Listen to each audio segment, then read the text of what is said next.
tough, but man's keep rocking. Just too sharp with the prize. White girls let it tell me I'm awesome, yeah.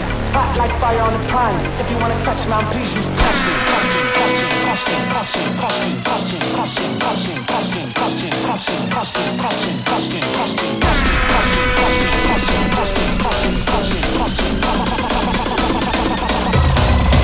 Stop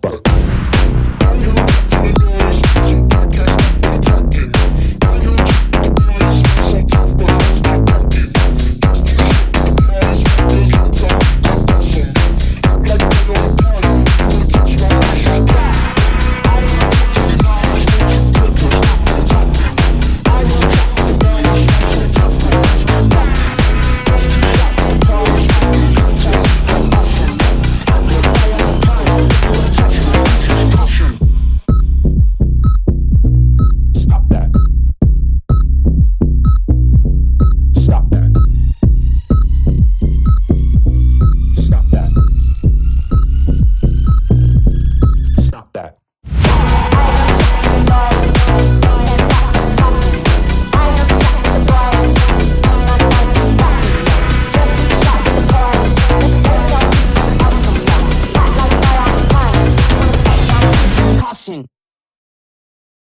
I'll tell you what, video editing is a very time-consuming endeavor.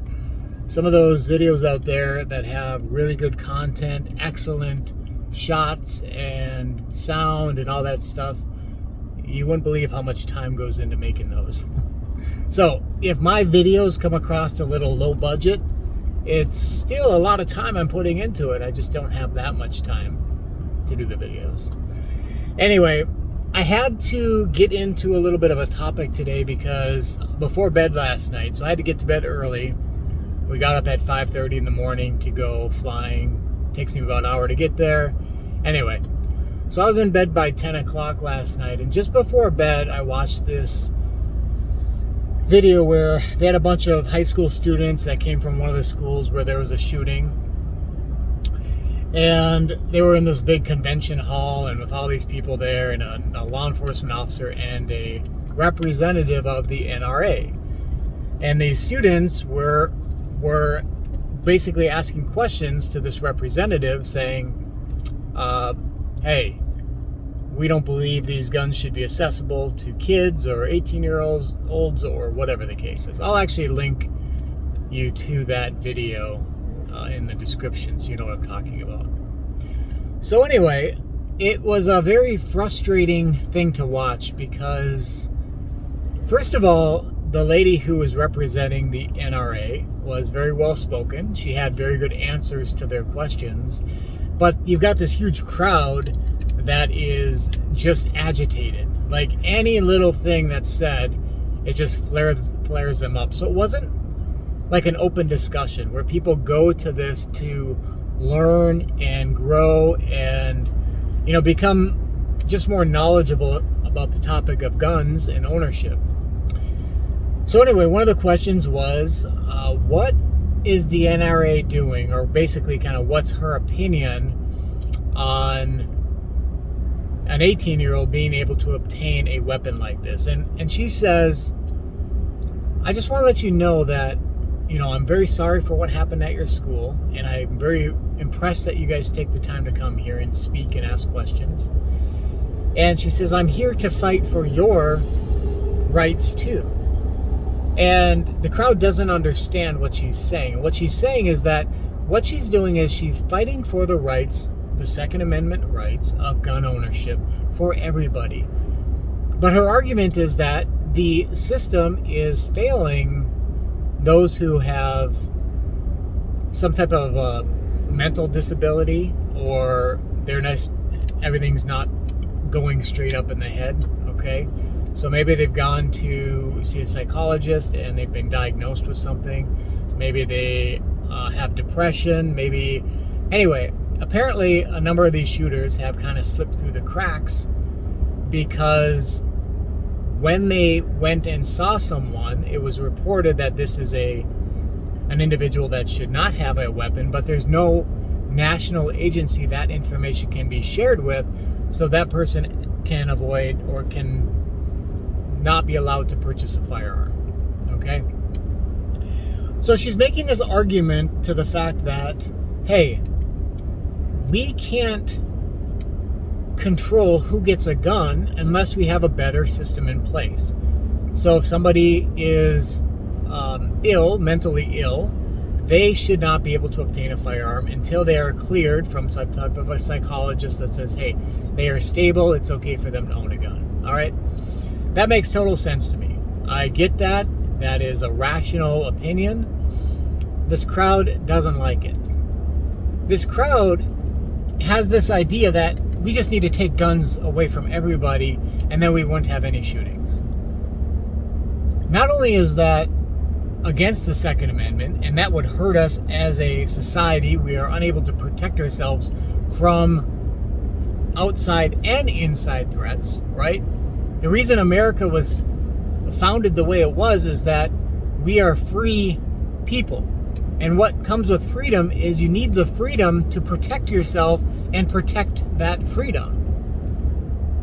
Do you just expect the government to keep us free? If we cannot keep ourselves safe and we cannot protect ourselves from those who want to take away that freedom, then we are not free. That's just such a basic argument to the Second Amendment. But these people who are against guns and gun ownership, they have no idea. They have no concept of what freedom means. They just have it, or they have the perception of freedom, and that's good enough for them.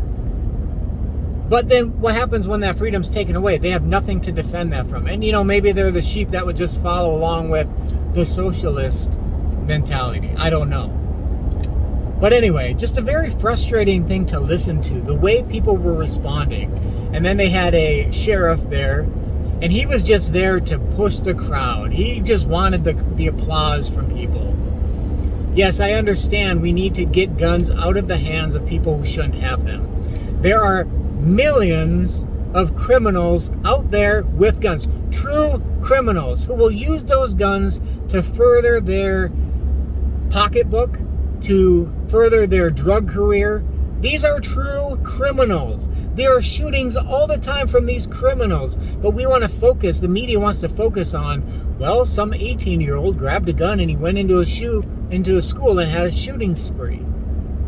What about the other 999,000 murders that took place from criminals who had guns? It's just interesting to me how we fixate on topics. So what do we want to do then? What does this group of people want to do? Let's take guns out of the hands of everybody? Is that the solution? Don't get on the NRA. It's not the NRA's job to fix the country. If we want to have a government who has a little bit of control over gun ownership, then yes, we need some type of national registry. We need some type of system in there that keeps criminals from being able to go out and legally buy a firearm. Now, that doesn't stop them from illegally buying a firearm, right? Or even buying a used firearm.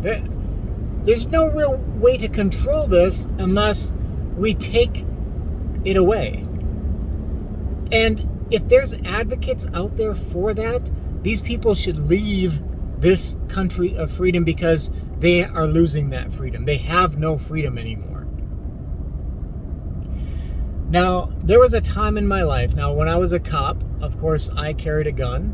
I was not a big gun person. I didn't own a gun personally. We had AR-15s in our cars. We had shotguns. We had access to many different types of guns.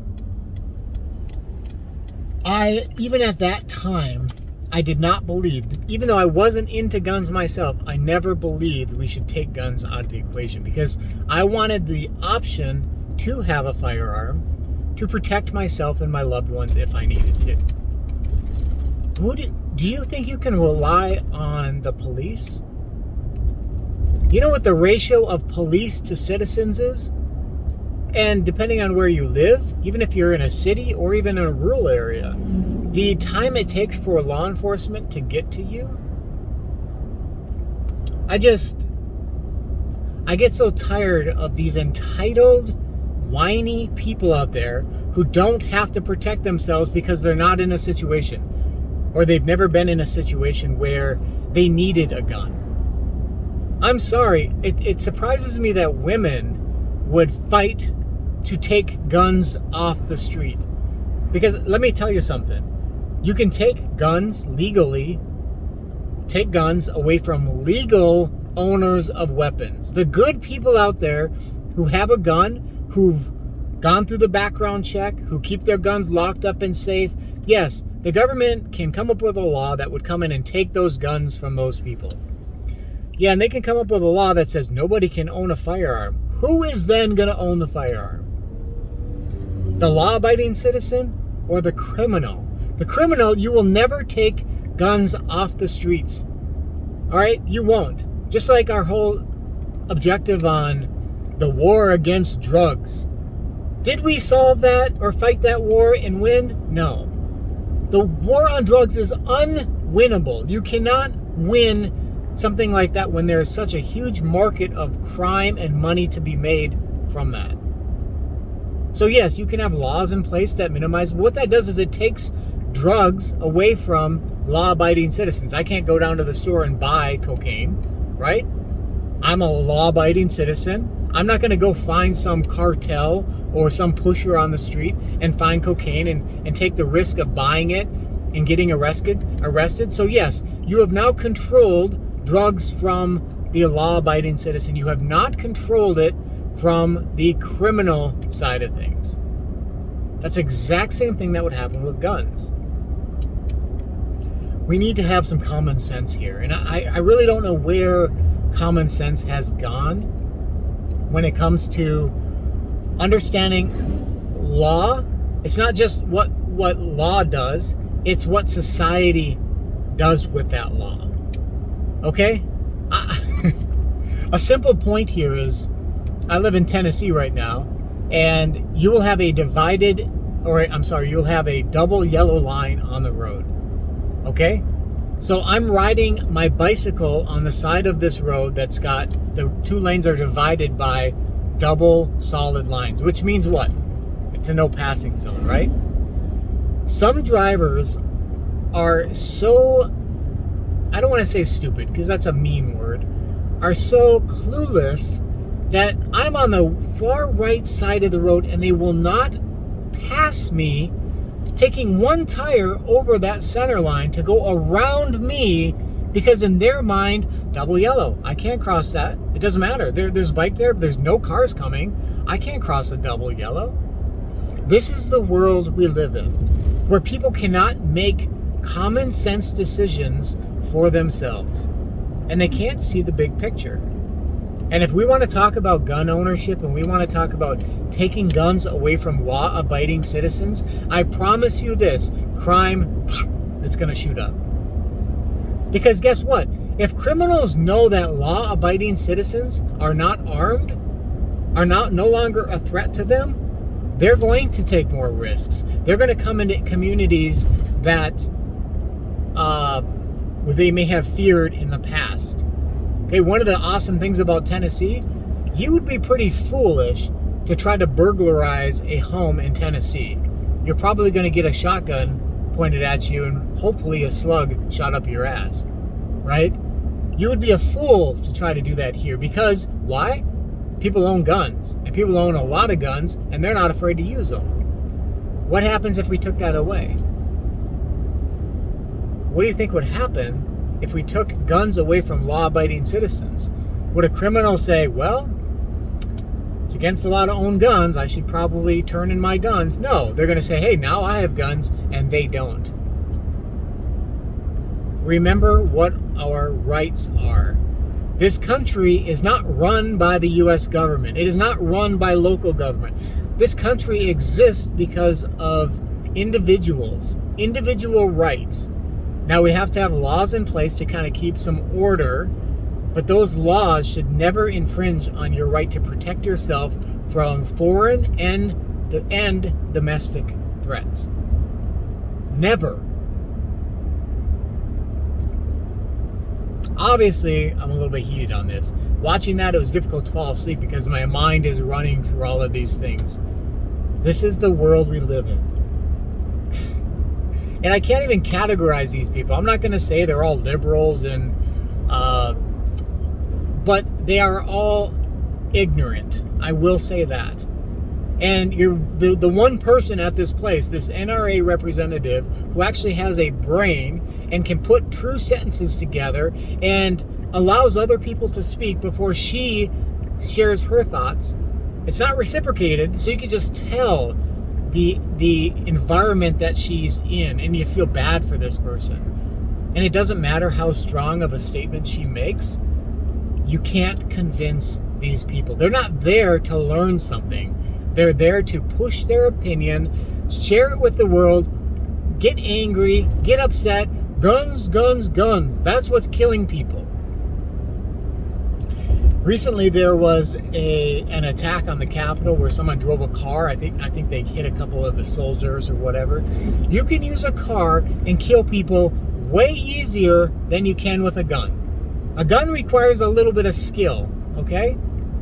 You could drive your car into a mall parking lot and take out 20 people instantly.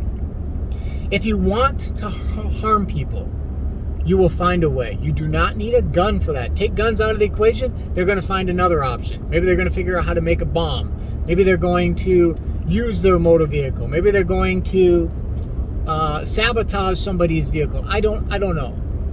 There's many ways of doing this. One last thing that never came up in this video is how society is breeding some of these people, right? The reason there's so much depression, so much impatience, so much entitlement is the way America is transitioning toward catering to everybody. Catering to everybody. You can't let one person suffer. No. Nobody should suffer. We'll take from those who work their asses off to keep other people from suffering. Whether they're doing it because they're lazy, because they're incapable, because they just don't want to do anything. We've created this environment where we're promoting or we're desensitizing our youth to violence. The video games that are out there. I play video games, but I actually have a brain and I can play a video game and decipher between reality and what's not real. I can do that. I can play a video game for entertainment. I can watch a movie and even feel the impact of that movie. But I know it's not real. It's just a movie. But there are far too many people out there who aren't that way. So kids can go out at 14 years old and they're playing these very violent video games where they get to kill anyone they want, blood, and they get bonus points or stars or whatever.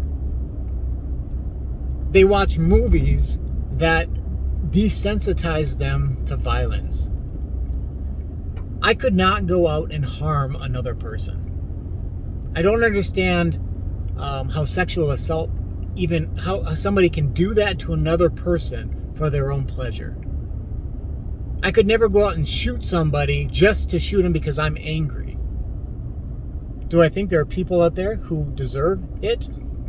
Sometimes. But that passes very quickly, and it's not something I would realistically even consider because I have a brain and I can process what's right and what's wrong. But that's not where everybody's at. Society is breeding this mindset. And that's why we're seeing the problems we have. And if for every one person who goes out there and shoots another person or a group of people, there are hundreds of thousands who are thinking about it, who are right on the edge, but maybe something is holding them back. And that's the bigger problem. Maybe that's what we need to be focusing in on. I work with teens. My business is working with teens. And there are some strange teenagers out there. And sometimes you meet their parents and you're like, now I see why they are strange. Are they the type of person who could be a risk to other people? It's hard to say. So, the main thing we want to learn from these things, and when I listened to that debate, I wanted to actually hear both sides of the story. But as soon as it started to just be one side, I totally lost any desire to even further. Nobody was there for a debate. Like, let's debate this and come up with some common ground. There was some lady in the crowd, and she was a teacher, and she takes the microphone and she starts telling her story of how she saw one of the kids that were dead and she had to meet the parents, and this big sob story. And then she goes into, how can you support guns? Well, I'm sorry, guns have saved a lot of people too. So let's tell the story of the woman who shoots the intruder who comes into her home and protects herself and her 2 kids from death. Wouldn't that be a story that would help you become an advocate for guns? So don't give me this sob story and then how can you support guns? There are millions of different scenarios out there that support true gun ownership and why it's a legal right and why it should remain that way. There are many stories that can be told that pull at your heartstrings and make you think, man, it would just be nice if there weren't any guns. Sure would be nice to not have to feel this or go through this. But that's not going to happen. We're not going to change the world by taking guns out of law-abiding hands. Do I have the exact solution? I guess if I had to come up with a solution, I support background checks. I think that's a smart way to do it. Now, is that foolproof? No. Okay, I could go buy a gun legally and I could sell it to my neighbor because he wants to pay twice as much for it. And hey, I just made some money. The system's not set up perfect. Do I want all of my guns tracked by the government? No, I don't want that either. So it's kind of a risk-reward situation. I want the reward of being able to own guns. I don't want to be tracked. I don't want the government to know everything that I do in my life and what I have possession of. I am a law-abiding citizen. I am using my guns as a way to protect myself, my family, for recreation. So I am willing to assume a little bit of risk out there that there will be people out there with guns that shouldn't have them. Okay, a tiny risk for the huge reward of my security, my family's security, my rights as an American citizen, as a human being. That is worth it. That's the risk-reward ratio, and that's how I look at it. So can we come up with some more fine-tuned laws in place that take gun ownership away from criminals or potential psychopaths? Most definitely. I am definitely a supporter of that. It would take some time to really come up with a good plan, but that's what we should be doing. Nobody should be on the other side saying, take all guns out of the equation, because that's not going to happen. And that, even if it did happen, it's not going to fix it. And then on the other side, we can't just say everybody should be able to have a gun. It should be legal for everybody. We're Americans. It can't be that either. There's got to be some common ground. So that's the debate. That's what we should be talking about. Anyway, if you guys have any opinions or comments on gun ownership, share it. Let's all just kind of start a little dialogue on this. It's kind of an important topic. And I tell you what, nobody's taking my guns. And I know there's hundreds of millions of other people out there who are saying the same thing. Because as soon as we give up our guns, we give up our right for protection, right? If, let's say the government decided to become a socialist government and they're telling us we have to do this or we have to do that, maybe they come in and start seizing property from people. They start forcing people to do things they don't want to do. If our government turned into some governments that exist out there that are like that, what are we going to do? Pull out our kitchen knives and say, all right, let's protect our country? No. We're going to go to our guns, and I promise you this, it would be a huge fight. And that's what keeps governments and groups like that in line, knowing that it's going to be a true fight, if they wanted to try to take things away from the American citizen. If we don't have guns, what's the hassle? What's the fight? All right, guys. I am home now. Awesome flight. I need to grab some lunch. I will talk more later. Thanks for listening to me rant.